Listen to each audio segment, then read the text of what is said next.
all my experiences, I hope, can, apply and you found something useful from it. I hope I Most answered definitely. your question, Ben.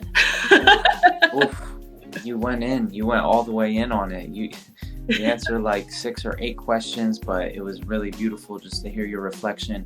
Your Mhm. path and mine are very similar in that I was also a personal trainer. I was practicing yoga. I was going to massage therapy school, and I was asking these questions of what am I here to do?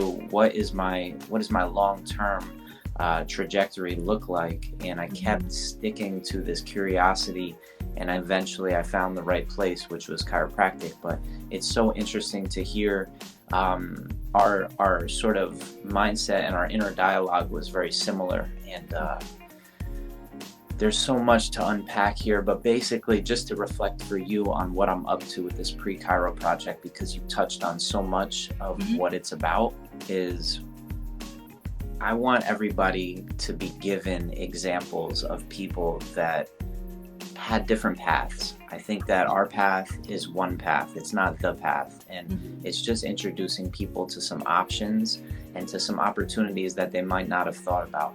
And so, one of the things that we're encouraging people to do is enter into some sort of entrepreneurial venture after they've gone through a number of things. The first thing they go through is the basic module one of like me taking some of what you just talked about, which is like, what is chiropractic and why do you love chiropractic and why did you become a chiropractor? And just hearing that from multiple people in different stages of life, different backgrounds.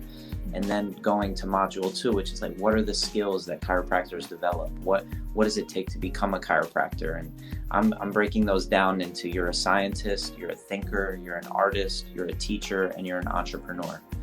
And then the third module is let's go take you into an office or a practice or a space and help you observe in a structured way what it looks like to be in practice, to experience chiropractic, to really, like you said, have time to integrate and not to just keep going to the office and observing the same things, but like go to the office, observe one thing, take the time to integrate it, and then come back and let's have you observe something else over an extended period of time.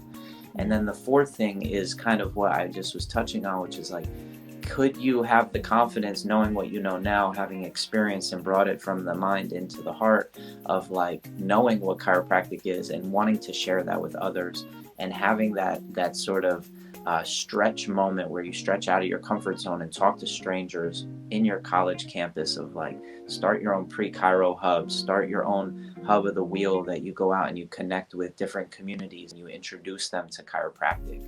And then the fifth one is independent study, having gone through this whole transformative process, arriving at a time where, you have maybe 6 months before you graduate college and you have time to go on this deep journey, whether it's a research paper or whether you're trying to look back at the history of chiropractic and really bring it to present moment and relate it to something that's relevant to the people that are going to come after you. But anyway, I just wanted to touch, and then it's the admissions process. And then it's like, then we get to the admissions process. And so it's this beautiful journey that we take people through so that they can have experiences like you and I had, which is why we have so much confidence and sort of inner knowing that as chiropractors, we're going to be okay, that we're going to be able to reach people, that we're going to, we've had success in the past and we know who we are and we're aligned in our practices. So I just wanted to touch on that for you to gain context